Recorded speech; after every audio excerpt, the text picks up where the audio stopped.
பெரியவா சரணம். பெரியவா வானொலியின் மாலை நிகழ்ச்சிகள் ஆரம்பமாகின்றன. இன்றைய எமது நிகழ்ச்சிகள் நித்திய குரு பாதுகா பூஜா, ஸ்ரீ ரா கணபதி அவர்கள் எழுதிய புத்தகத்தின் ஒளிவடிவம், ஆன்மீக உரை, மகா பெரியவா மகிமை, உபன்யாசம். பெரியவா சரணம். பெரியவா சரணம். அடுத்த நிகழ்ச்சி நித்திய குரு பாதுகா பூஜை. शुक्लाम्भरधरं विष्णुं शशिवर्णं चतुर्भुजं प्रसन्नवदनं ध्यायेत् सर्वविघ्नोपशान्तये। ममोपात्त समस्त दुरितक्षयद्वार श्री परमेश्वर प्रीत्यर्थं गुरुप्रसाद सिद्ध्यर्थं गुरुप्रीत्यर्थं गुरुपादपूजाम् अद्य करिष्ये। गुरुर्ब्रह्मा गुरुर्विष्णुर्गुरुर्देवो महेश्वरः गुरुः साक्षात् परब्रह्म तस्मै श्रीगुरवे नमः। अपारकरुणा सिन्धुं ज्ञानदं शान्तरूपिणं श्रीचन्द्रशेखरगुरुं प्रणमामि मुदान्वहम्। सदाशिवसमारम्भां शङ्कराचार्यमध्यमाम् अस्मदाचार्यपर्यन्तां वन्दे गुरुपरम्पराम्. எல்லோரும் குருவ பெரிவாள தியானம் பண்ணிண்டு அர்ச்சனை பண்ணுவோம். அஷ்டோத்திரம்.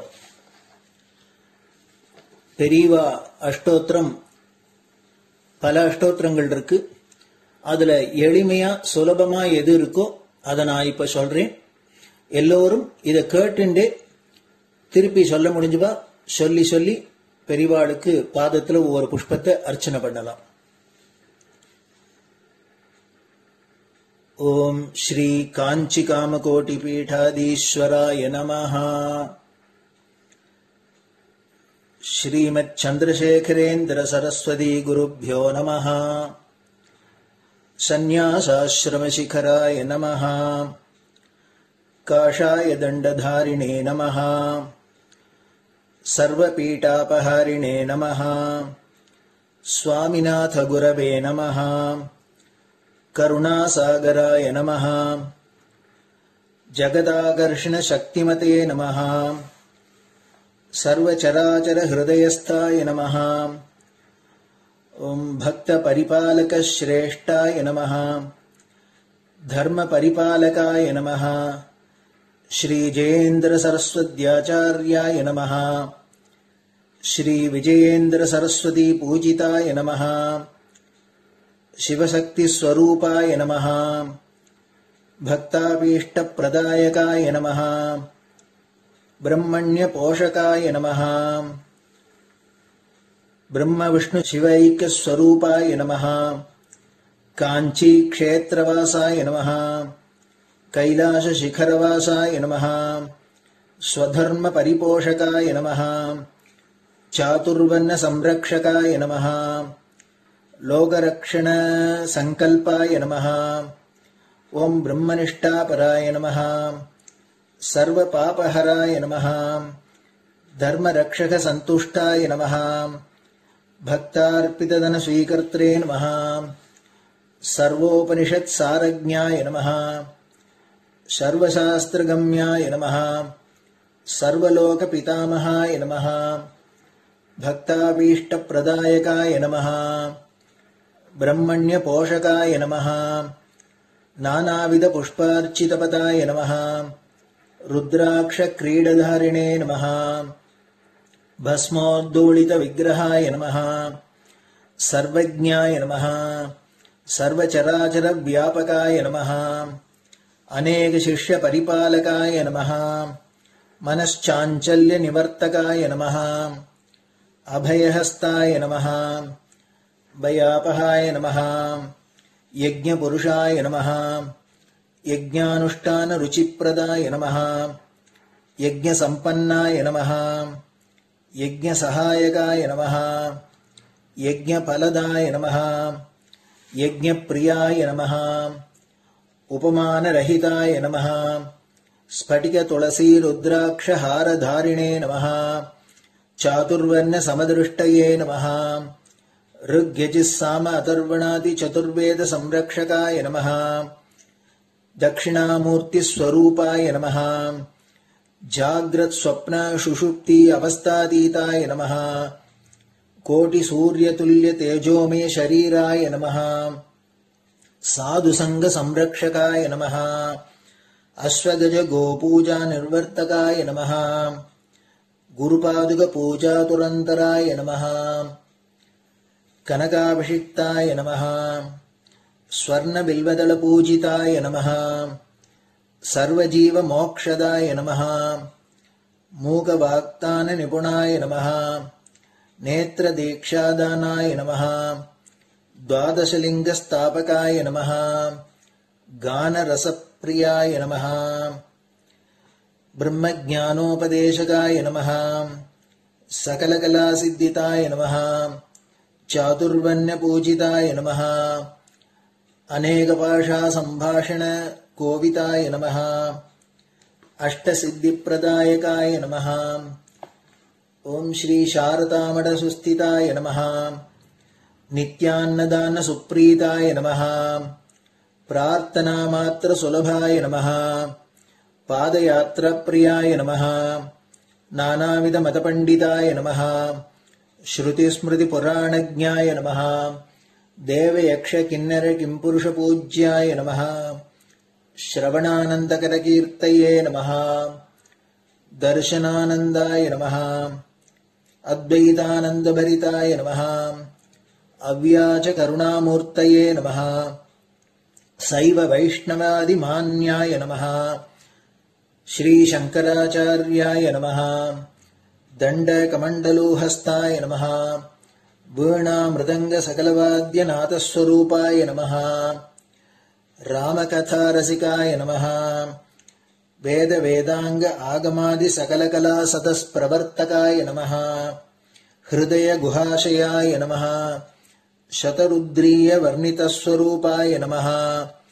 केदारेश्वरनाथाय नमः. अविद्यानाशकाय नमः. निष्काम कर्मोपदेशकाय नमः.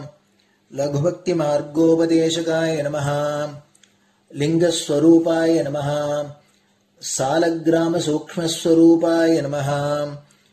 कालड्यां शंकर कीर्तिस्तंभ निर्माणकर्त्रे नमः. जितेन्द्रियाय नमः. शरणागत वत्सलाय नमः. श्रीशैल शिखरवासाय नमः. डमरुकनाद विनोदाय नमः. वृषभारूढ़ाय नमः. दुर्मद नाशकाय नमः.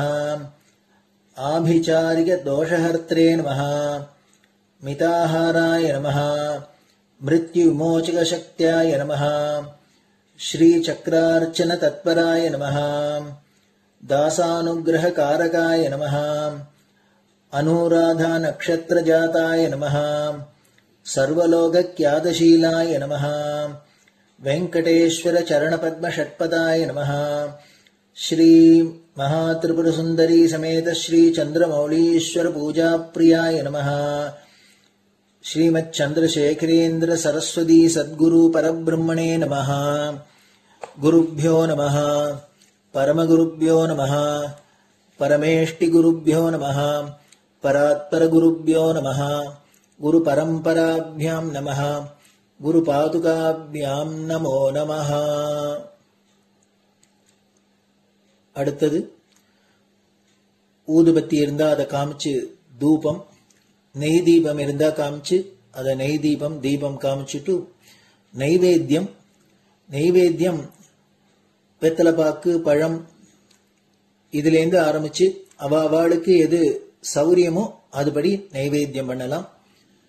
அதுக்கு அடுத்தது கற்பூர ஹாரத்தி பண்ணி எல்லோரும் பிரதட்சிண நமஸ்காரம் பண்ணி பெரியவாள்கிட்ட பிரார்த்தனை பண்ணிண்டு எல்லோரும் க்ஷேமமா இருக்கணும், லோகம் பரம மங்களமா சௌக்கியமா இருக்கணும், எல்லோரும் வியாதி வெக்க இல்லாத ஆயுராரோக்கிய ஐஸ்வர்யத்தோட சாந்தம் அமைதியோட ஞான வைராக்கியத்தோட எல்லோரும் நல்லவர்களாயிருந்து நன்மையை அடையணும்னு பிரார்த்தனை பண்ணி இந்த பூஜையை தினம் செய்யலாம். குரு பிரம்மா குரு விஷ்ணுர் குரு தேவோ மகேஸ்வரः गुरुः साक्षात् परब्रह्म तस्मै श्रीगुरवे नमः। अपारकरुणासिन्धुम् ज्ञानदम् शान्तरूपिणम् श्रीचन्द्रशेखरगुरुम् प्रणमामि मुदान्वहम्। सदाशिवसमारम्भाम् शङ्कराचार्यमध्यमाम् अस्मदाचार्यपर्यन्ताम् वन्दे गुरुपरम्पराम्. குரு பாதபூஜை நிறைவடைஞ்சது. பெரியவா சரணம். பெரியவா சரணம். பெரியவா வானொலியில் நேயர்கள் அடுத்து கேட்க இருப்பது ஸ்ரீ ரா கணபதி அவர்கள் எழுதிய புத்தகத்தின் ஒளி வடிவம். அளிப்பவர் ஸ்ரீமதி உமா சங்கர் அவர்கள்.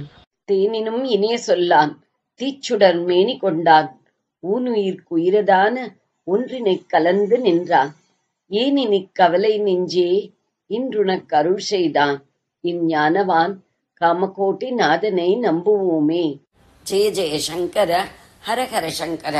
மகா பெரியவாளின் உபன்யாசங்களை ரா கணபதி அண்ணா தெய்வத்தின் குரல் என்ற பெயரில் 7 பாகங்களாக தொகுத்து அளித்ததின் 6ஆம் பாகத்தின் அடுத்த பகுதி அத்வைத்தம், அத்வைத்த சாதனை, சமாதானம். தமம் என்கிறதும் மனசின் ஏஜென்ட்டுகளேயான இந்திரியங்களை அடக்குவதுதான். உபரதியும் மனசடக்கலில் இன்னொரு அங்கம்தான். விருத்திகளுக்கு வெளிப்பிடிப்பு இல்லாமல் பண்ணுவதுதான் உபரதி என்றால், விருத்தி என்பதும் மனசின் போக்குதான், மனசின் ஓட்டம்தான். திதிக்ஷையில் வரும் பொறுமையும் மனசின் காரியம்தான். ஆகையால் மனசை சரிப்படுத்தும் சாதனைகள்தான் நாம் முன்னாலே பார்த்த எல்லாமும். இங்கே சமாதானத்தை சொல்கையில் புத்தியை நிலைநாட்டுவதை சொல்கிறார். மனஸ் நிற்கணும், மனஸ் நிலைப்படணும், மனசை இழுத்து பிடித்து ஒன்றிலேயே நிலைப்படுத்தணும் என்றே நிறைய கேட்டிருப்பீர்கள். அதனால் புத்தியை அந்த மாதிரி பண்ணணும் என்று சொன்னால் வித்தியாசமாக தோன்றப் போகிறதே என்றுதான் எடுத்த எடுப்பில் அப்படி சொல்லாமல் சிரித்து கொஞ்சம் சாமர்த்தியம் பண்ணி மனசென்றும் சொல்லாமல் புத்தி என்றும் சொல்லாமல் இரண்டிற்கும் பொதுவாக சித்தம் சித்தம் என்று சொல்லிக் கொண்டு வந்தேன். அதற்கும் ஆச்சாரியாளே வழிகாட்டி இருப்பதாலேயே அப்படி சொன்னேன். அபரோக்ஷானுபூதியில் அவரே சத்தாகிற லட்சியத்தில் சித்தத்தை ஐகாக்கிரியப்படுத்துவதுதான் சமாதானம் என்று நினைக்கப்படுகிறது என்றுதான் லட்சணை கொடுத்திருக்கிறார். சித்தை ஐகாக்கிரயம் து சல்லக்ஷ்யே சமாதானம் இதி ஸ்மிருதம். இத்தனை பீடிகை போட்டு விட்டதால் ஏன் இங்கே புத்தியை ஆச்சாரியால் சொல்லியிருக்கிறார் என்பதை இப்போது பார்க்கலாம். ஸ்ரத்தையை இதற்கு முந்தி சொன்னார். அங்கேயும் பொது அபிப்பிராயம் ஸ்ரத்தை என்பதில் புத்திக்கு காரியமில்லை, பிளைண்ட் ஃபெய்த், குருட்டு நம்பிக்கை என்பதாலேயே அங்கே புத்தியை ஒதுக்கியாயிற்று. நம்பிக்கை மனசின் காரியம்தான் என்பதாகவே இருந்தாலும் ஆச்சாரியாளோ புத்தி அவதாரணம், புத்தியின் நிச்சயமான உறுதிதான் ஸ்ரத்தை என்று சொன்னதை பார்த்தோம். இங்கே நமக்கு வேலை இல்லை என்று புத்தி உறுதிப்படுத்திக் கொண்டு சாஸ்திரத்தையும் குருவாக்கியத்தையும் ஏற்றுக்கொள்வதையே ஆச்சாரியால் சொல்கிறார் என்று அதை எக்ஸ்பிளைன் பண்ணி கொண்டோம். அதன் தொடர்ச்சியாகவே இப்போதும் புத்தியை ஒன்று திரட்டி பிரம்மத்தில் நிலைப்படுத்துவதுதான் சமாதானம் என்கிறார். உணர்ச்சியால் இழுபடாமல் சரியாக விசாரித்து உண்மை பொய்களை உள்ளபடி பார்க்கிற அந்தக்கரணத்தின் அங்கமான புத்தியை லோகத்தில் உள்ள அநேக சமாச்சாரங்களை ஜட்ஜ் பண்ணும் காரியங்களிலிருந்து விடுவித்து ஒன்று திரட்டி அடக்கி பிரம்மத்தின் விஷயமாகவே வைக்க வேண்டும். அதுதான் சமாதானம் என்கிறார். உணர்ச்சிதான் நானா திசையும் ஓடுகிறதென்றில்லை, அறிவும் தான் ஓடுகிறது.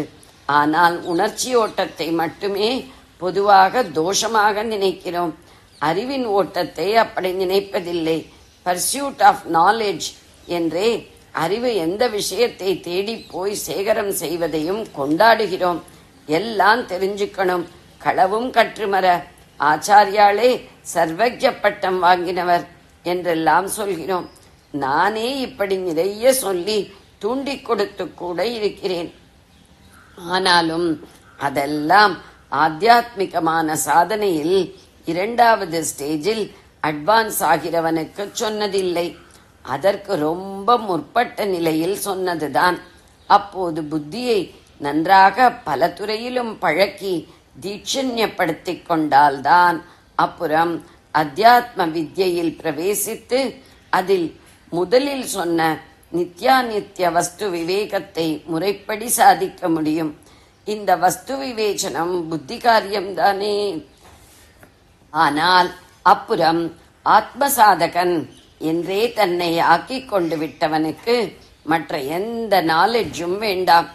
செல்ஃப் நாலெட்ஜ், ஆத்மாவை பற்றிய அறிவு ஒன்றுதான் வேண்டும்.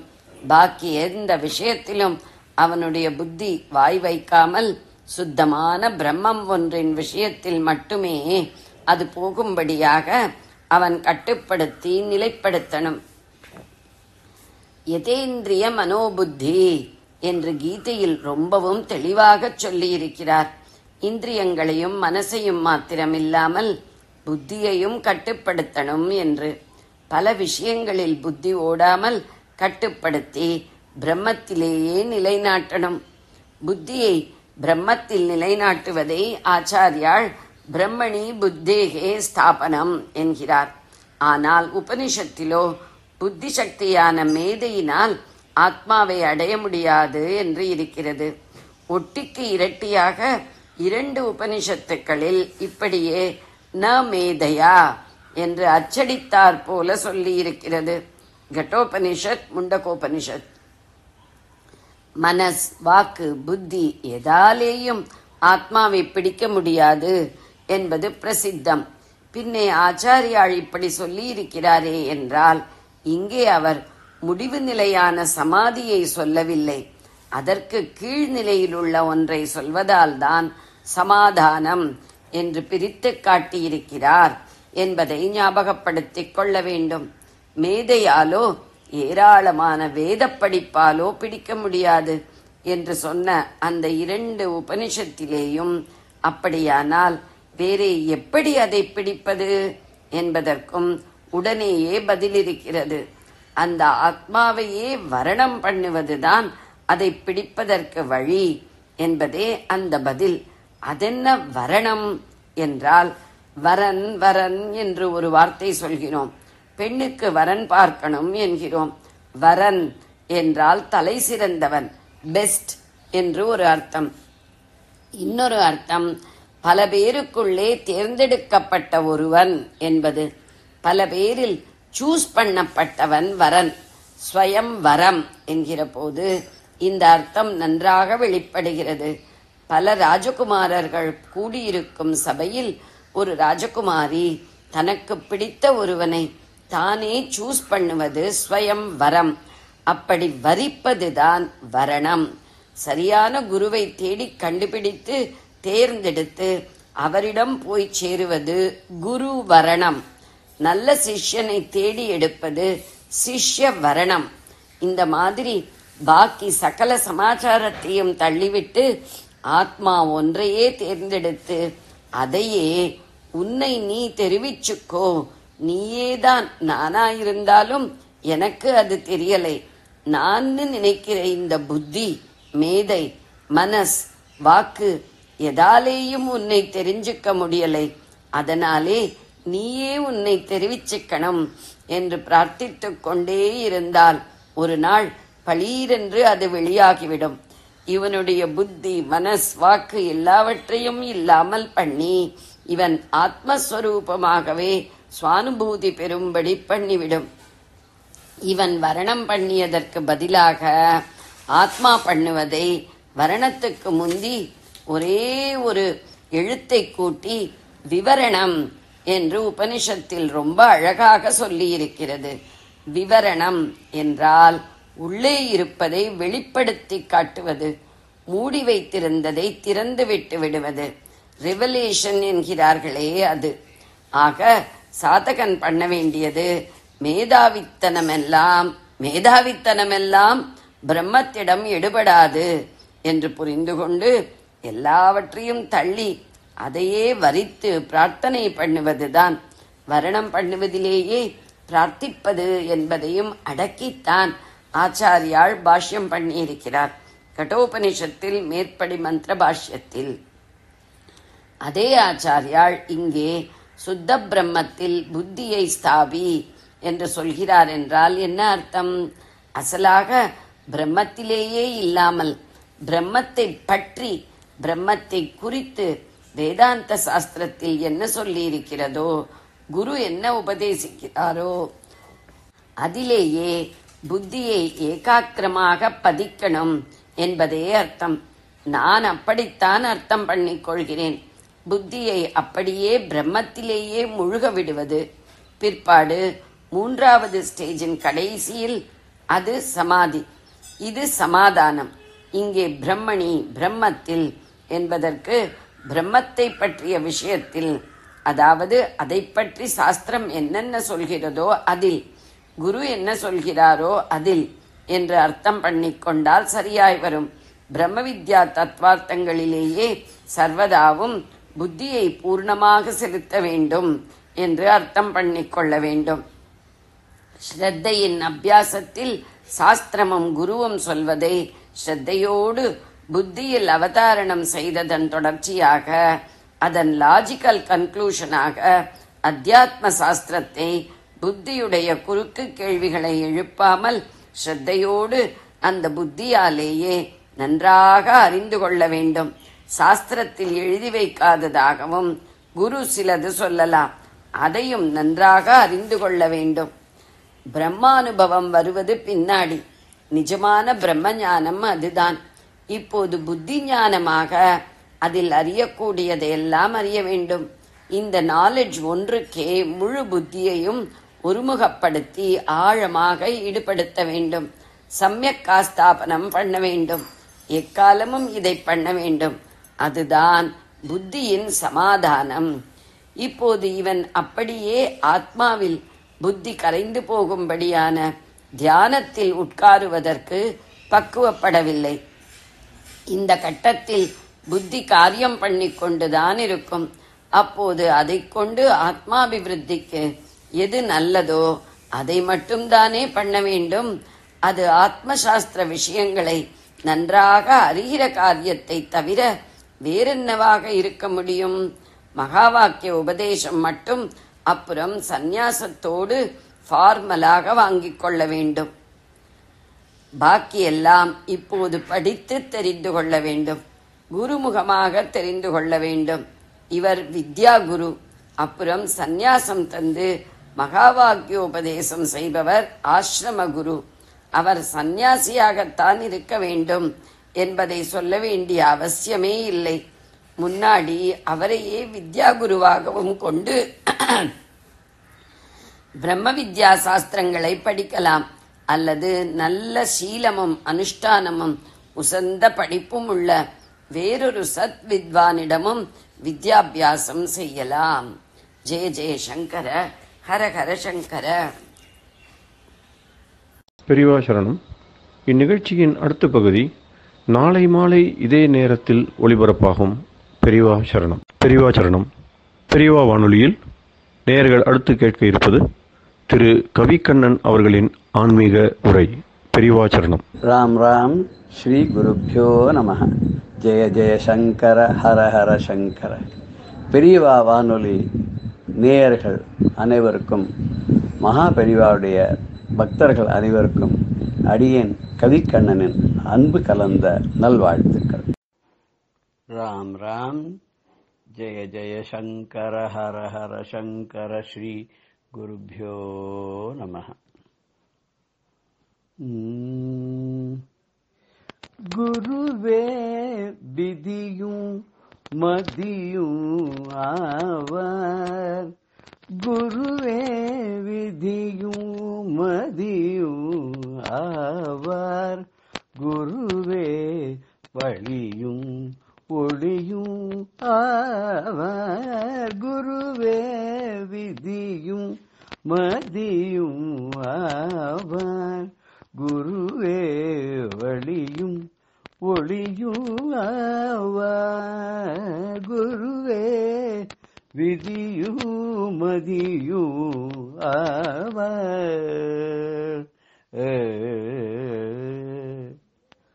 குருவே அருளும் பொருளும் ஆவர். குருவே அருளும் பொருளும் ஆவர். குருவே மோனமும் ஞானமும் ஆவர். குருவே மோனமும் ஞானமும் ஆவர். குருவே விதியும் மதியும் ஆவர். குருவே சிவமும் தவமும் ஆவார். குருவே சிவமும் தவமும் ஆவார். குருவே மணமும் குணமும் ஆவார். குருவே மணமும் குணமும் ஆவார். குருவே மறையும் நிறைவும் ஆவார். குருவே மறையும் நிறைவும் ஆவார். குருவே திருவும் ஆவாரன்றோ. குருவே திருவும் ஆவாரன்றோ. குருவே விதியும் மதியும் ஆவார். குருவே வழியும் ஒளியும் ஆவார்.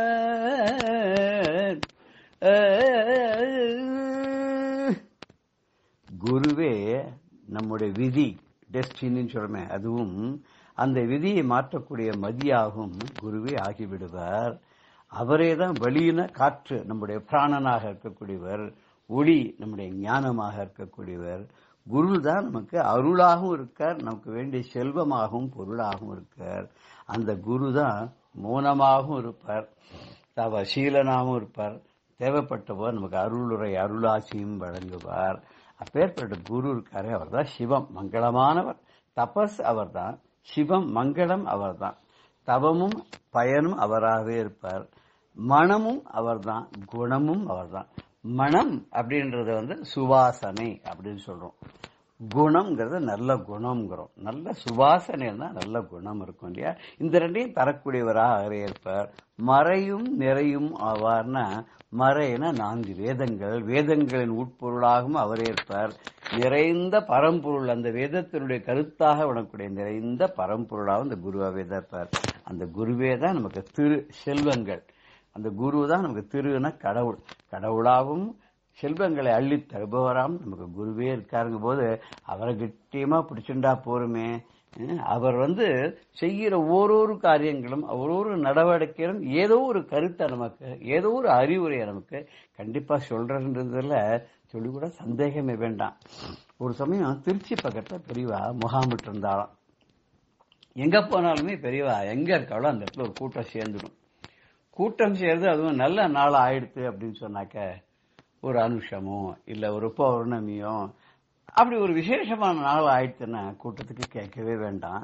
அன்னைக்கு ஒரு பர்டிகுலர் டேல அன்னைக்கு பௌர்ணமி, பெரியவா பூஜை அப்படி பண்ணிருக்கா. பௌர்ணமி பூஜை, பௌர்ணமிக்கு ஒரு 2 நாள் முன்னாடி பிரதோஷம் வேற வரும் இல்லையா. அந்த பிரதோஷத்துக்கு வேற ருத்ராட்சத்துல தலையில கிரீடம்லாம் வச்சுண்டு சுவாமிக்கு சந்திரமுடீஸ்வரருக்கு அவர் திவாதனை காட்டுற அழகெல்லாம் பார்த்து ரசித்த மக்கள் அடுத்த நாள் பௌர்ணமி வந்துடுறதுன்னு எல்லாரும் பௌர்ணமி பூஜைகள்லாம் கலந்துக்கணும்னு ஆசையோடு இருந்தாலும் அவ எல்லாருக்கும் திருப்தியா பெரியவா நவாவரண பூஜை எல்லாம் பண்ணி ரொம்ப அழகா இன்னைக்கு கோலாகலமா கொண்டாட்டம் ஆச்சு.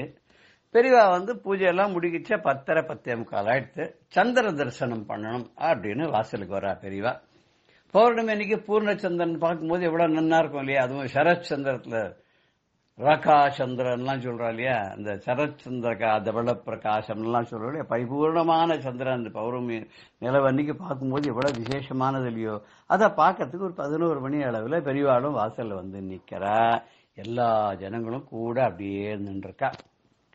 எல்லாத்தையும் பார்த்து அப்ப சூரியன் தெரியுது, கொஞ்சம் நடுவில் சந்திரன் தெரியுது, நடுவில் கொஞ்சம் அப்படி மேகங்கள்லாம் மறைச்சு போய் எல்லாம் பண்ண பிரகாசமான அந்த சந்திரனை பார்த்து எல்லாரும் சந்தோஷமா இருக்கும்போது பெரியவா மத்தில ஒரே ஒரு சிப்பந்தியை கூப்பிடுற, அந்த ஓரத்துல பாரு ஏதோ நிழல் ஆடுறது, அந்த பக்கத்துல யாரோ போறாப்புல வராப்புல நடமாட்டம் தெரியுது, யாருன்னு போய் பார்த்துட்டு வா அப்படின்னா. இவ உடனே போய் பார்த்தா என்னடா இது தெரியலையே. அப்போ மேக மூட்டம் பேர் இருந்ததுனால சந்திரனுடைய ஒளியும் கொஞ்சம் கம்மியா இருந்தது.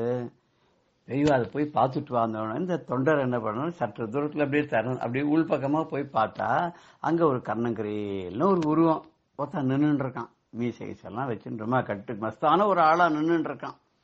அவனும் தன்னை அப்படியே அந்த இருட்டிலேயே மறைச்சுண்டு வெள்ளி யார் கண்ணுக்கும் தெரியாத அவனுடைய கரிய நிறமும் அந்த ரூமுக்குள்ள அந்த சைடு பக்கத்தில் இருக்கக்கூடிய இருட்டு எல்லாத்துக்கும் அதுக்குள்ளேயே இருக்கா.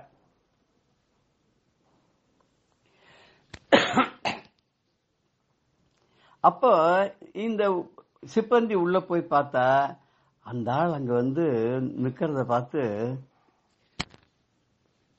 அவன் ஓட பார்த்தான். அவன் எதுக்கு வந்திருக்கான்னா மத்தியானமே இந்த பூஜையெல்லாம் பார்த்திருக்கான்.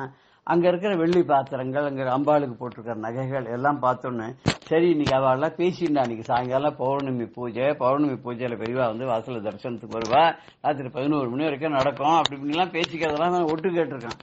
எல்லாத்தையும் கேட்டோன்னா அவன் என்ன பிளான் பண்ணிட்டான், எல்லாரும் வெளியில வந்திருக்கிற நேரத்துல நம்ம அங்க உள்ள போனோம்னா எல்லாத்தையும் சுருட்டின்னு ஓடி போயிடலான்னு அதுக்குதான் ஒளிஞ்சு வந்திருக்கான். இதை பார்த்த பெரியவா இந்த சிப்பந்தி அனுப்பிச்சாலும் செய்கை காமிச்சு அவன் அழிச்சுட்டு வந்துட்டான். அவன் மெதுவா போய் ஒன்னு சாமி கூப்பிடுறார் வா அப்படின்னு. அவன் பயந்து நடுங்கி போயிட்டான். ஐயோ நம்ம எதுக்காக வந்தோம், நம்மள அவர் கண்டுபிடிச்சிட்டாரு, என்ன பண்ண போறாரோ எது பண்ண போறாரோ தெரியலையே, 4 பேரா சேர்ந்து கட்டி உதைச்சா என்ன பண்றதுன்னு பயம் வந்துடுச்சு. அப்புறம் அது வரைக்கும் திருடருக்கு கொள்ளதான் கூட்டம் தான், சும்மா கொட்டை அடிச்சுட்டு இருக்கலாம், ஆப்பிட்டுட்டான்னா அதோ கதிதான் இல்லையா.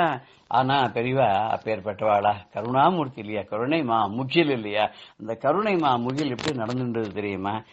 இந்த ஆளை அழிச்சுன்னு பெரியவா முன்னாடி நிறுத்தினா.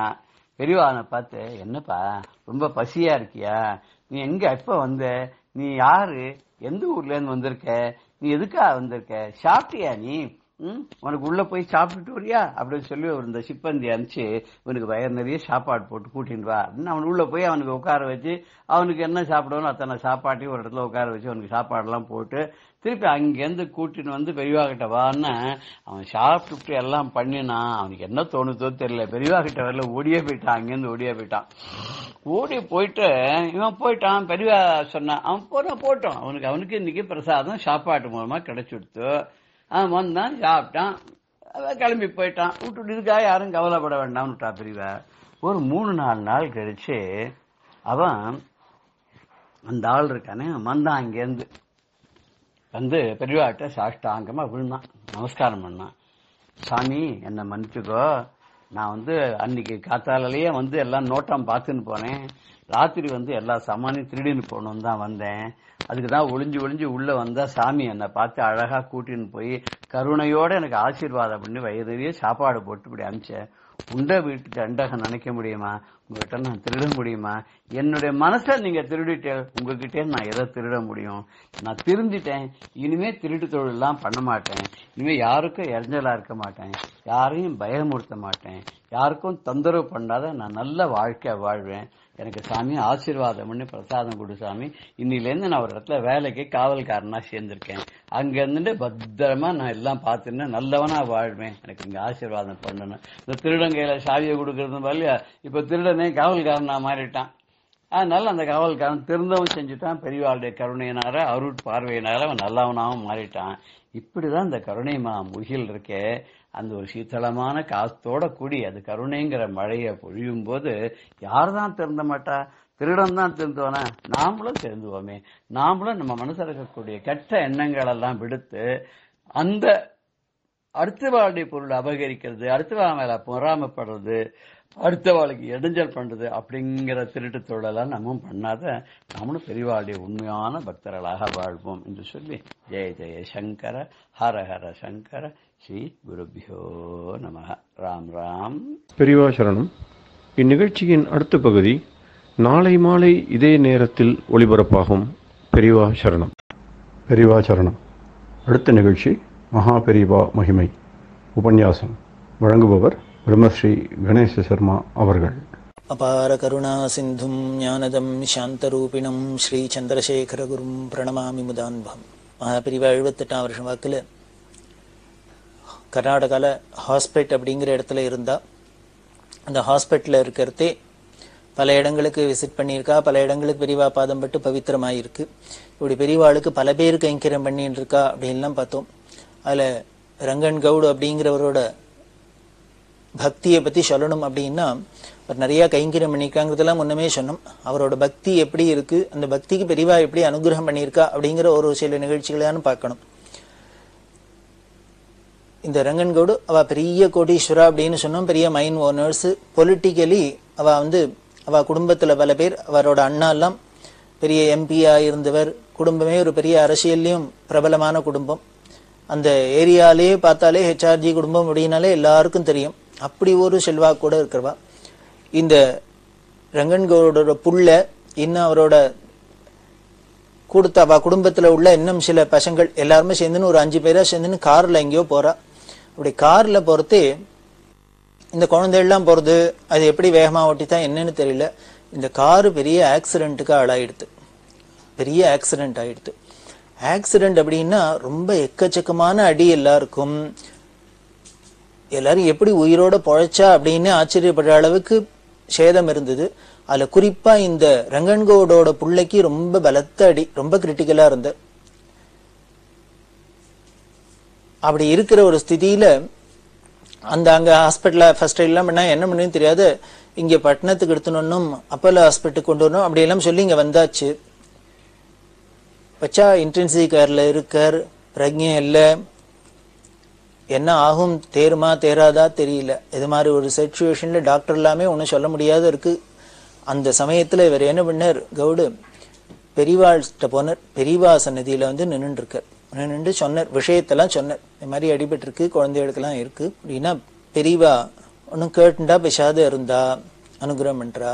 இவர் என்ன பண்ணிட்டார், பெரியவாள்கிட்ட சொல்லிட்டு திரும்பி போகாத பெரியவா சன்னதியிலே இருந்துட்டார். அந்த குழந்தைக்கு ஒன்றும் ஆபத்து இல்லை, அவன் நல்லபடியா பொழைச்சிடுவோம், இதை விட்டு போறது இல்லை அப்படின்னு ஒரு சங்கல்பம் பண்ணாப்புல, தீர்மானம் பண்ணாப்புல பெரியவா சன்னதியிலே இருக்காருன்ட்டு. ஆனால் என்ன அதிசயம் நடந்தது அப்படின்னா, இந்த ஆஸ்பத்திரியில இன்டென்சிவ் கேர்ல படுத்துட்டு இருக்கிற அந்த பையனுக்கு ஒரு விஷன் தரிசனம். கை காலு உடம்பு எல்லாமே ஒன்னும் அசைய முடியாத ஒன்னும் செயலிழந்து இருக்கு. அப்படி இருக்கிறதே பெரியவா முதல்ல கையை அப்படி தொடரா, வலது கையை தொட்டு தடவரா. அந்த கையை உடனே அசைய ஆரம்பிச்சிருது. உடனே இடது கையை தொடரா, அந்த கையை அசைய ஆரம்பிச்சிருது. காலை தொடரா, அது ஆக்டிவ் ஆயிடுது. இப்படி ஒவ்வொரு அங்கமா தடவி பெரியவா தொட்டு சொல்லிட்டு எல்லாம் சரியா போயிடுது அப்படின்னு சொல்லி அனுகிரகம் பண்றா. அந்த காட்சி மறைஞ்சு போயிடுது. மறைஞ்சு போனா என்ன ஆச்சு அப்படின்னு, இது ஏதோ அவருக்கு கனவு மாதிரி அப்படின்னு தோணினா கூட நிஜத்துல என்ன ஆயிடுது அப்படின்னு, இப்படி செயலிழந்த எல்லா அங்காவயங்களும் செயல்பட ஆரம்பிச்சுடுத்து.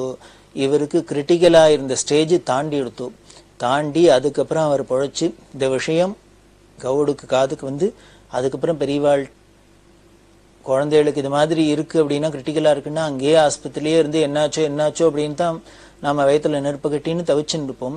ஆனா இவர் என்ன பண்ணினார் அப்படின்னாரு, நாம அங்க இருந்து பிரயோஜனம் ஒண்ணும் இல்லை, அதுக்கு மேல பெரியவா சன்னதியில இருப்போம், அவள்கிட்ட பிரார்த்தனை பண்ணுவோம், பெரியவா சன்னதியில இருந்தா ஒன்னும் நமக்கு ஆபத்து வராது அப்படிங்கிற ஒரு தீர்மானமா இருந்தார் போல இருக்கு. அப்படி இருந்ததுனாலேயே இந்த பக்திக்காக அந்த பையன் அங்க பொழைச்சு அதுக்கப்புறம் அவர் பெரிய எம்எல்ஏவாகி மந்திரியாகி எல்லாம் பண்ணி இன்னைக்கு பிரமாதமா இருந்துட்டு இருக்கார் அப்படின்னா, இதெல்லாம் பெரியவா பண்ற ஆச்சரியம். அதே மாதிரி இவ வீட்டுல ஒரு கல்யாணம். இந்த கவுடுக்கு பொண்ணு பிள்ளை நிறைய குழந்தைகள்லாம் உண்டு. இந்த குழந்தைகள்ல கல்யாணம் ஒருத்தருக்கு கல்யாணம். இந்த கல்யாணத்துக்கு தேதியெல்லாம் நிச்சயம் பண்ணி எல்லாம் பண்ணிட்டா. நான் முன்னமே சொன்னேன், இவ அந்த கர்நாடகா ஸ்டேட்லயே ஒரு பெரிய முக்கிய புள்ளிகள், விஐபிஸ், பெரிய மனுஷா அப்படின்னா அவ வீட்டுல கல்யாணம் எல்லாம் எவ்வளவு பிரமாதமா விமர்சையா நடக்கும், எத்தனை பேர்லாம் வருவா கூட்டுப்பா அப்படிங்கறத நம்ம தெரிஞ்சுக்கலாம். அது மாதிரி பெரிய ஏற்பாடு ஆயிருக்கு.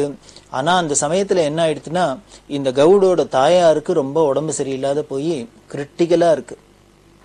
எந்த சமயம் என்ன ஆகும்னு சொல்ல முடியாத அளவுக்கு இருக்கு. இவாளுக்கு கவலையா படுத்து, இவ்வளவு ஏற்பாடையும் பண்ணி என்ன பண்றதுன்னு தெரியல, கல்யாணம் நல்லபடியா நடக்கணுமே. அப்படியெல்லாம் கவலைப்பட்டு பெரியவாள்கிட்ட வந்து பிரார்த்தனை பண்ணிண்டா. கல்யாணம் எல்லாம் வச்சிருக்கு, நல்லபடியா ஏற்பாடு பண்ணியிருக்கு, குறிச்சபடி கல்யாணம் நடக்கணும்.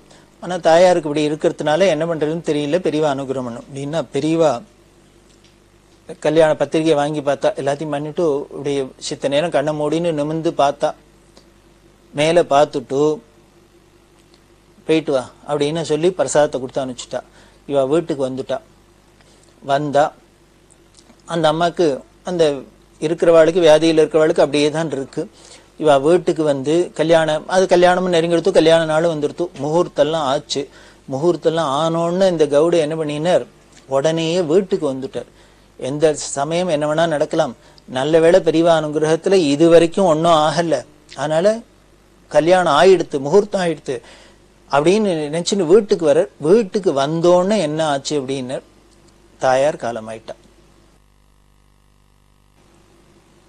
அவர் ரொம்ப மனசு உருகி சொல்லுவார், அநேகமா அம்மா முன்னாலே போயிருக்கணும், பெரியவாள்கிட்ட போய் பிரார்த்தனை பண்ணி பத்திரிகையை வச்சு கல்யாணம் எல்லாம் ஏற்பாடு பண்ணியாச்சு, ஒன்னும் விக்னம் இல்லாத நடக்கணும் அப்படின்னு சொன்னதுக்கு பெரியவா அந்த சமயத்துல என்ன பண்ணினார், அப்படி என்னமோ ஆகாசத்தை நிமிர்ந்து பார்த்தா சித்த நேரம் என்னமோ பண்ணிவிட்டு உடனே நமக்கு பிரசாதத்தை கொடுத்தா. எதுக்கு அப்படின்னு அவர் கவுடி சொல்லுவார், வேற ஒண்ணும் இல்லை, யம தர்மராஜாவுக்கு ஆர்டர் போட்டுருவார், நான் சொல்ற வரைக்கும் நீ அந்த வீட்டு பக்கம் போகப்படாது, முகூர்த்தம் ஆகட்டும் அப்படின்னு ஆக்ஞை பண்ணினாப்புல இருந்தது. சத்தியத்துக்கு கட்டுவிட்டாப்புல கல்யாணம் ஆச்சு, முகூர்த்தம்லாம் ஆச்சு. அப்புறம் நாங்க வீட்டுக்கு வந்தோம். வீட்டுக்கு வந்தா அதுக்கப்புறம் இவாளோட காலமும் ஆச்சு.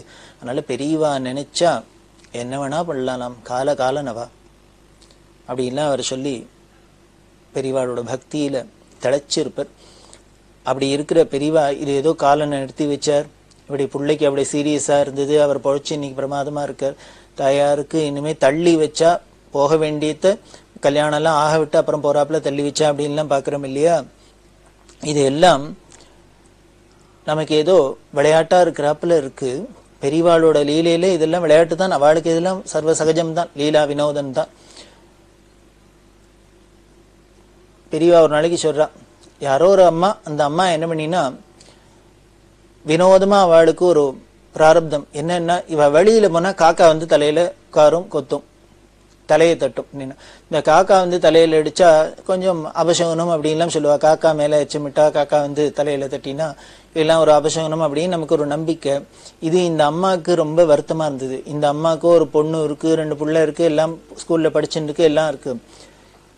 இது ஏதோ ஒரு தரம் 2 தரம் நடந்ததுன்னா எதேச்சியா நடந்தது அப்படின்னு வச்சுக்கலாம். இந்த அம்மா இதை வெளியில போறதே அப்பப்போ நடந்துட்டு இருக்கு. இது ஒரு பயம் வந்துருத்து, எதுக்கு காக்கா வந்து நம்ம தலையில அடிக்கிறது, நம்ம தலையில அடிக்கிறதுன்னு. இது என்ன பண்ணுதுன்னு தெரியல. பெரியவாள்கிட்ட போய் பிரார்த்தனை பண்ணிட்டா, பயமா இருக்கு, எனக்கு மனசுல வருத்தமா இருக்கு, அச்சான்யமா இருக்கு, குழந்தை இல்லாமோ இருக்கு, அதுக்கெல்லாம் வளர்த்து ஆளாக்கணும், அதனால பெரியவாதான் அனுகிரகம் பண்ணணும். இது இன்னும் காக்கா அடிச்சா தோஷம்பா, எனக்கு என்ன பண்றதுன்னு தெரியல, பெரியவா அனுகிரகம் பண்ணணும் அப்படின்னா. உடனே பெரியவா நீ ஒண்ணு பண்ணு, தனம் காத்தால காக்காய்க்கு சாதம் போடு. நம்ம வீட்டுலாம் பழக்கம் உண்டு, சுவாமிக்கு நைவேத்தியம் மட்டும் காக்காய்க்கு சாதம் போடும். நல்லெண்ணெயில சுவாமிகிட்ட விளக்கேத்தி வை, நல்லெண்ணெயில தில தைலத்துல தீபம் ஏத்தி வை. சனிக்கிழமை சிவங்கோவில்ல போய் தரிசனம் பண்ணு. இது 3 பண்ணிட்டு வா, உன்னை ஒண்ணும் பண்ணாது, நீ பயப்பட வேண்டாம், க்ஷேமா இருப்ப அப்படின்னு சொல்லி அனுப்பிச்சுட்டா. அந்த அம்மாவுக்கு ஒரு பெரிய ரிலீஃப், கிளம்பி போயாச்சு. இந்த அம்மா போனதுக்கு அப்புறம் பெரியவா கூட இருக்கவாள்கிட்ட பேசிட்டு இருக்கா. பேசிட்டு இருக்கிறதே சொன்னா, சரி காக்காய்க்கு சாதம் போடுறோம் இல்லையோ அப்படின்னா, ஆமா எல்லாரும் சாதம் போடுற வழக்கம் உண்டு. இந்த காக்காய்க்கு சாதம் போடுறதே சாத்தை போட்டுட்டு என்ன சொல்லுவோம் அப்படின்னா, என்ன சொல்லுவோம் அப்படின்னா காக்கான்னு கூப்பிடுவோம் அப்படின்னு. பத்தியா, காக்கான்னு கூப்பிடுறோம். நம்ம காக்காய்க்கு சாதம் போட்டுட்டு காக்கா சாப்பிடவான்லாம் சொல்றது இல்ல, காக்கான்னு தான் கூப்பிடுறோம். ஏன் இப்படி கூப்பிடுறோம் அப்படின்னு, இதுக்கு என்ன அர்த்தம் அப்படின்னு கூட அந்த ஒருத்தர் சொன்ன, என்ன காக்கா சாப்பிடவான்னு அர்த்தம் அப்படின்னு. காக்கா சாப்பிட வாங்கன்னு சொல்ல முடியுமா, அதனால சாத்தை போட்டு காக்கான்னு கத்திட்டு வரோம் அப்படின்னு. உடனே பெரியவா, அதுதான் காக்கான்னு கூப்பிட்டா காக்கா சாப்பிடவான்னு தான் அர்த்தம், அதுக்கு தான் புரிஞ்சு சாப்பிட வருதே, இதுக்கு வேற ஏதான அர்த்தம் இருக்கோ சொல்லலாமோ அப்படின்னு. இவாள்லாம் பார்த்தா, சரி பெரியவா இது ஏதோ ஸ்பெஷலா ஒண்ணு சொல்ல போறான்னு அவளுக்கு தெரியும், அதனால என்னமுன்னா தெரியல, பெரியவா சொன்னா கேட்டுக்கிறோம் அப்படின்னா. ஒண்ணும் இல்ல, கா அப்படின்னாக்க கான்னாலே காப்பாத்துங்கிற அர்த்தம் இல்லையோ. காவா கந்தாவா அப்படின்லாம் சொல்லுவாங்க, என்னை காவா வேலவா அப்படின்னு. தமிழ்ல கான்னாலே காப்பாத்துன்னு தான் அர்த்தம். அதனால காக்கா அப்படின்னாலே காப்பாத்துன்னு கத்தராப்பிலே இருக்கும் இல்லையோ அப்படின்னா. இவாளுக்கெல்லாம் ஆச்சரியமா இருந்தது, என்ன காப்பாத்து காப்பாத்துன்னு காக்காக்கி சாத்த போட்டுட்டு கத்துவானே. உடனே பெரியவா சொல்ற, நமக்கு ஒரு நம்பிக்கை உண்டு, பிதர்கள்லாம் நம்ம வம்சத்துல போன பிதர்கள்லாம் காக்காயா ரூபத்துல இருக்கா அப்படின்னு சொல்ற ஒரு வழக்கம் உண்டு. இந்த நம்ம சாத்தங்கள்லாம் கூட பாயச பிண்டம் அப்படின்னு காக்காய்க்குன்னே ஸ்பெஷலா எல்லாம் போடுறோம். இது எடுத்து எத்தனையோ ஜீவராசிகள் இருக்கு, குருவி இருக்கு, கிளி இருக்கு, மயில் இருக்கு, என்னெல்லாமோ இருக்கு. அவர் எல்லாத்தையும் விட்டுட்டு ஏன் காக்காய்க்குன்னு ஸ்பெஷலா சொல்லி இருக்குன்னா, இதுல இருந்தே தெரியுது சாஸ்திரத்துல காக்காயை ஸ்பெசிபிக்கா சொல்லியிருக்குனாலே அதுல அதுக்கு ஏதோ ஒரு ஸ்பெஷாலிட்டி இருக்கு அப்படிங்கிறது தானே அதுல நிரூபணமா இருது. அதனால இந்த பிதர்கள்லாம் அப்படி காக்கா ரூபத்துல இருக்கிறதா ஒரு நம்பிக்கை உண்டு. அதனால்தான் இந்த போடுறோம், காக்காய்க்கு சாதம் போடுறோம். அப்படி இருக்கிறதே அந்த பிதிருஸ்வரூபமா நினைச்சுன்னு போடுறதுனாலயே அவளை பார்த்து என்ன காக்கா என்ன காப்பாத்துங்கோ காப்பாத்துங்க அப்படின்னா என்ன அர்த்தமான்னு பெரியவா அதுக்கு சொல்றா, பிதர்களே எங்களெல்லாம் காப்பாத்துங்கோ, பிதர்களே எங்களெல்லாம் காப்பாத்துங்கோன்னு தினம் சொல்றோமா. அவளுக்கு அன்னத்தையும் போட்டுட்டு எங்களை காப்பாத்துங்கோ காப்பாத்துங்கோன்னு பிரார்த்தனை பண்றாப்புல இருக்கு. அப்படின்னா எல்லாருக்கும் ஒரே சந்தோஷம். இது மாதிரி அர்த்தங்கள்லாம், இது மாதிரி பாஷ்யம்லாம் பெரியவாளால தான் பண்ண முடியும். பெரியவா சரணம். இந்நிகழ்ச்சியின் அடுத்த பகுதி நாளை மாலை இதே நேரத்தில் ஒளிபரப்பாகும். பெரியவா சரணம். பெரியவா சரணம். அடுத்த நிகழ்ச்சி திருவாசக இன்னிசை. வழங்குபவர் ஸ்ரீ சத்குருநாத தேசிகர் அவர்கள். பெரியவா சரணம். திருச்சிற்றம்பலம். வாழாப்பத்து பாரொடு விண்ணாய் பரந்தயம் பரனே, பாரொடு விண்ணாய் பரந்தயம் பரனே, பற்று நான் மற்றிலேன் கண்டாய், சீரோடு பொலிவாய் சீரோடு பொலிவாய் சிவபுரத்து அரசே, சீரோடு பொலிவாய் சிவபுரத்து அரசே, திருப்பெரும் தூரை ஊரை சிவனே,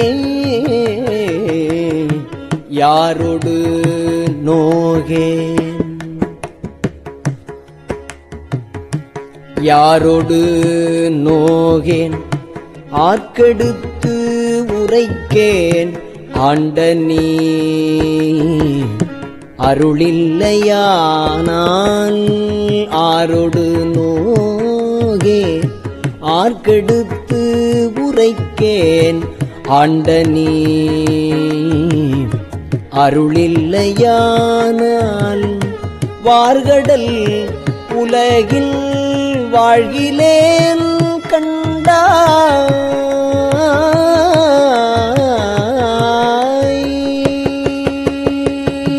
வார்கடல் உலகில் வாழ்கிலேன் கண்டாய், வருக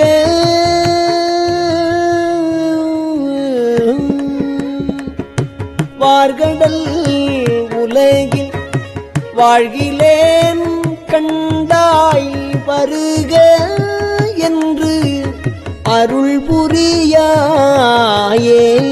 வார்கடல் உலகில் வாழ்கிலேன் கண்டாய், வருக என்று அருள் புரியாயே.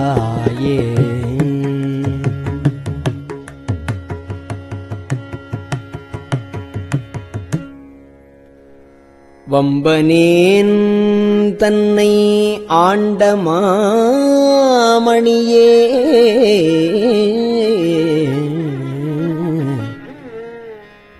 மற்று நான் பற்றிலேன் கண்டாய், உம்பரும் அறியா ஒருவனே இருவர்க்கு உணர்விறந்து உலகம் ஊடுருவும் செம்பெருமானே சிவபுரத்தரசே, திருப்பெரும் துறையுரை சிவனே,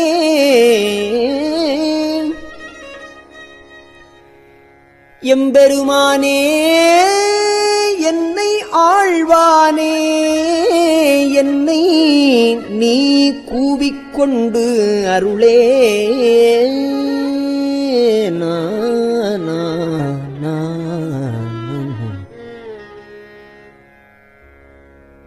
பாடிமால் புகழும் பாதமே அல்லால் பற்று நான் மற்றிலேன் கண்டாய்.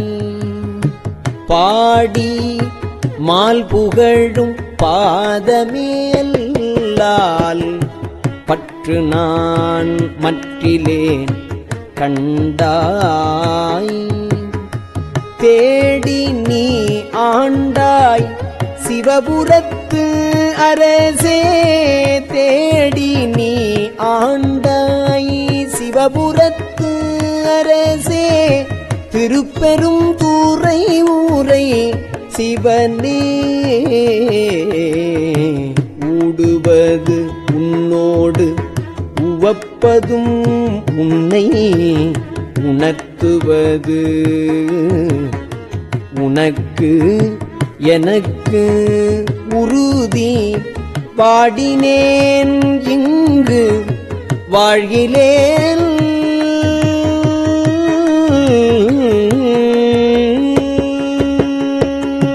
வாடினேன் இங்கு வாழ்கிலேன் கண்டாய்.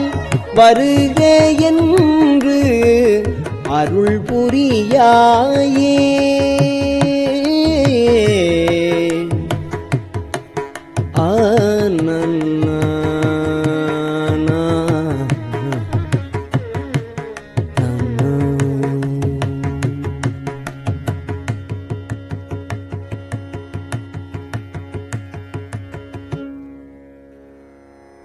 வல்லை வாழறக்கரு புறம் எரித்தானே,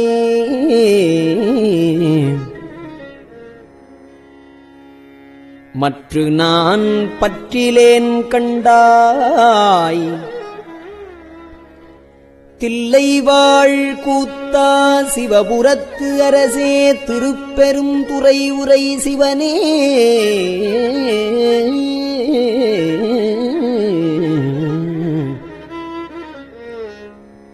எல்லை மூவுலகும் உருவி அன்று இருவர் காணும் நாள், ஆதி ஈறு இன்மை வல்லையாய்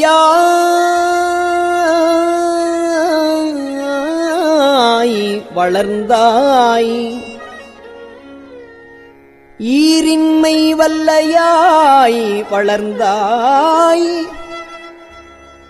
வாழ்கிலேன் கண்டாய். வருக என்று அருள் புரியாயே.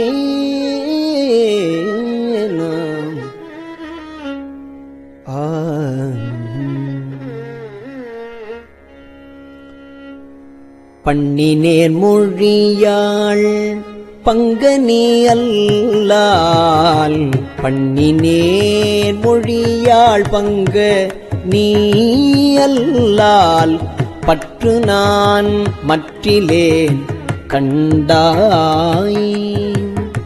திண்ணமே ஆண்டாய் சிவபுரத்து அரசே, திருப்பெரும் தூரை ஊரை சிவனே. எண்ணமே உடல்வாய் மூக்கொடு செவி கண் என்று இவை நின்கணே வைத்து மண்ணின் மேல் அடியேன் வாழ்கிலேன். மண்ணின் மேல் அடியேன் வாழ்கிலேன் கண்டாய். வருக என்று அருள் புரியாயே.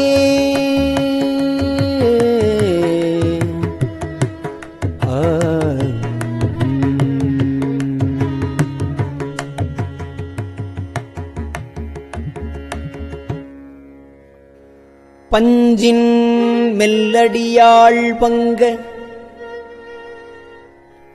நீ பஞ்சின் மெல்லடியாள் பங்க நீ அல்லால் பற்று நான் மற்றிலேன் கண்டாய். செஞ்சவே ஆண்டாய் சிவபுரத்து அரசே திருப்பெருந்துறை உரை சிவனே அஞ்சினேன் நாயேன் அஞ்சினேன் நாயேன் ஆண்டு நீ அளித்த அருளினை மருளினால் மறந்த வஞ்சனேன் நாயேன் நீ ஆண்டு அளித்த அருளினை மருளினால் மறந்த வஞ்சனேன் இங்கு வாழ்கிலேன் கண்டாய்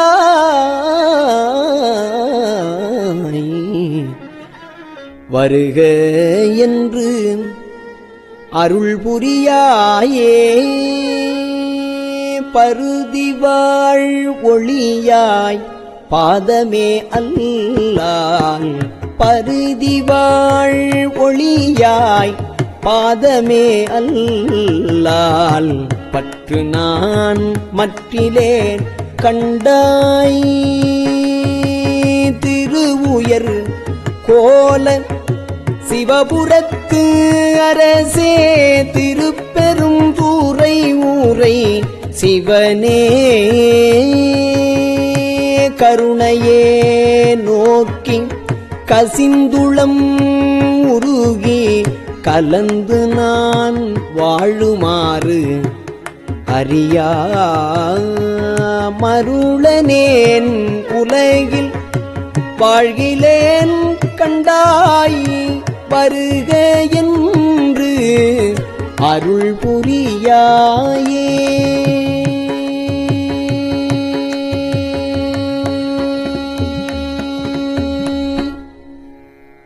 பந்தனை விரலாள்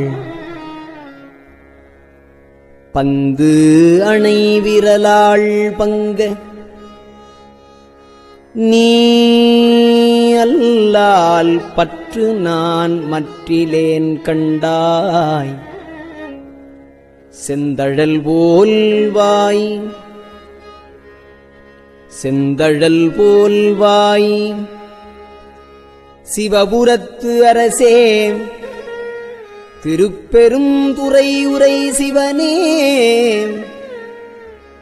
அந்தம் இல் அமுதே அரும்பெரும் பொருளே ஆரமுதே அடியேனை வந்து உய்ய ஆண்டாய் வாழ்கிலேன் கண்டாய் வருக என்று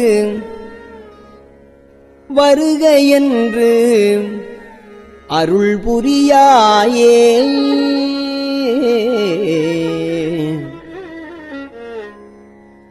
பாவநாசா உன் பாதமே அல்லால் பாவநாசா உன் பாதமே அல்லால் பற்று நான் மற்றிலேன் கண்டாய் தேவர்தன் தேவே சிவபுரத்து அரசே திருப்பெருந்துறை உரை சிவனே மூவுலகு உருவ இருவர் கீழ்மேலாய் முழங்கு அழலாய் நிமிர்ந்தானே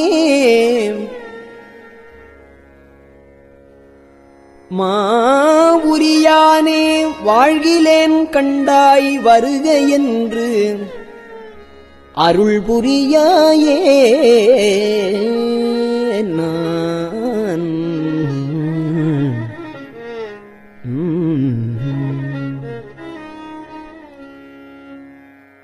பழுதில் தொல் புகழாள் பங்கனி அல்லால் பழுதில் தொல் புகழாள் பங்கனி அல்லால் பழுதில் தொல் புகழாள் பங்கனி அல்லால் பற்று நான் மற்றிலேன் கண்டாய் செழுமதி அணிந்தாய் சிவபுரத்து அரசே செழுமதி அணிந்தாய் சிவபுரத்து அரசே திருப்பெரும் தூரை உரை சிவனே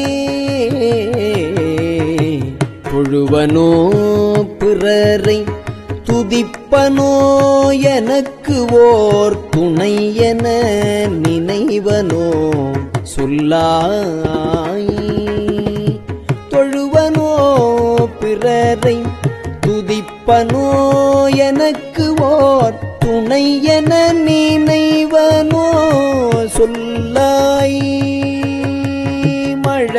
மழவிடையானே வாழ்கிலேன் கண்டாய் மழவிடையானே வாழ்கிலேன் கண்டாய் வருக என்று அருள் புரியாயே அருள் புரியாயே வருக என்று அருள் புரியாயே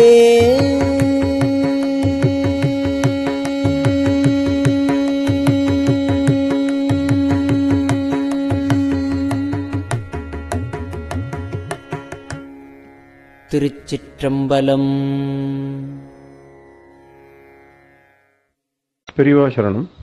இந்நிகழ்ச்சியின் அடுத்த பகுதி நாளை மாலை இதே நேரத்தில் ஒளிபரப்பாகும். பெரியவா சரணம். பெரியவா சரணம். பெரியவா வானொலியின் இன்றைய நிகழ்ச்சிகளின் நிறைவாக திருப்பொன்னூசல் வழங்குபவர் சத்குருநாத தேசிகர் அவர்கள். பெரியவா சரணம். திருச்சிற்றம்பலம். திருப்பொன்னூசல். நஞ்சமர் கண்டத்தன் அண்டத்தவர் நாதன்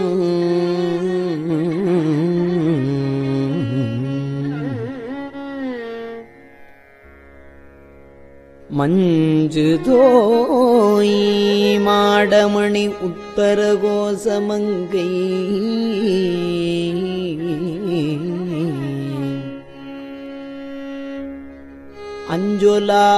அஞ்சொலாள் தன்னொடும் கூடி அடியவர்கள் நெஞ்சுளே நின்று அமுதம் ஊறி கருணை செய்து துஞ்சல் பிறப்பறுப்பான் தூய புகழ் பாடி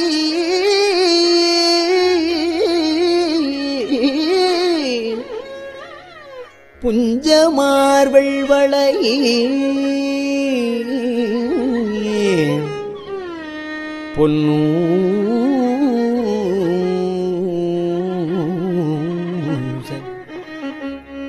பொன்னூசல் ஆடாமோ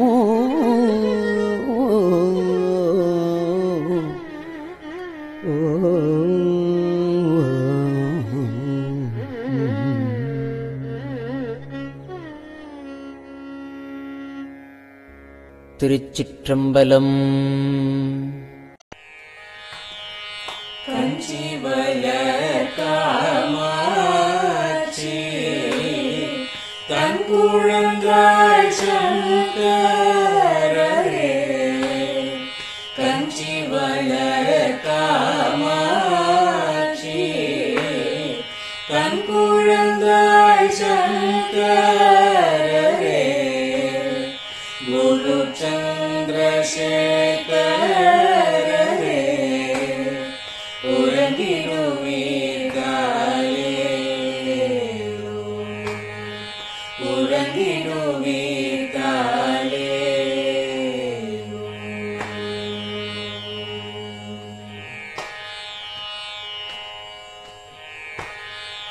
ஆதிகுரு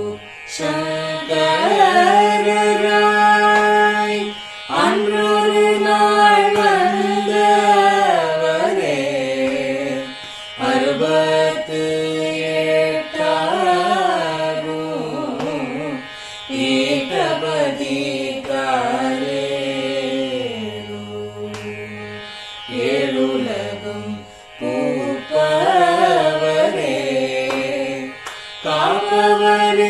தரப்பவரே எல்லோர்க்கும் அருள்பவரே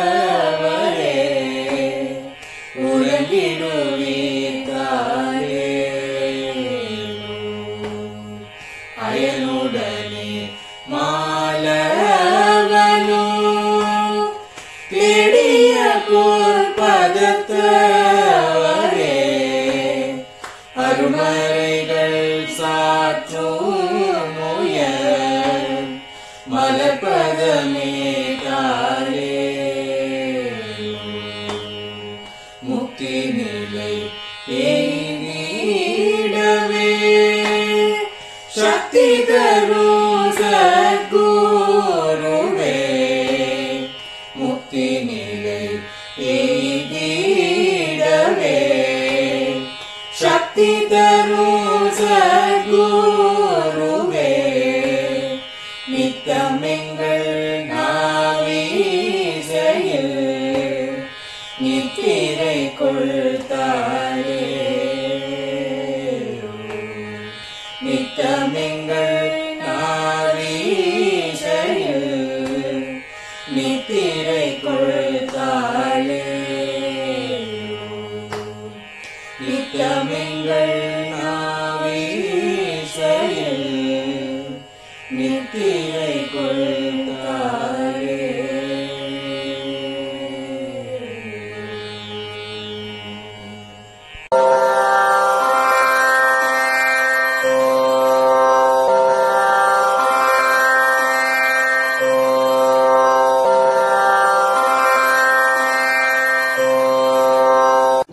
பெரியவா சரணம்.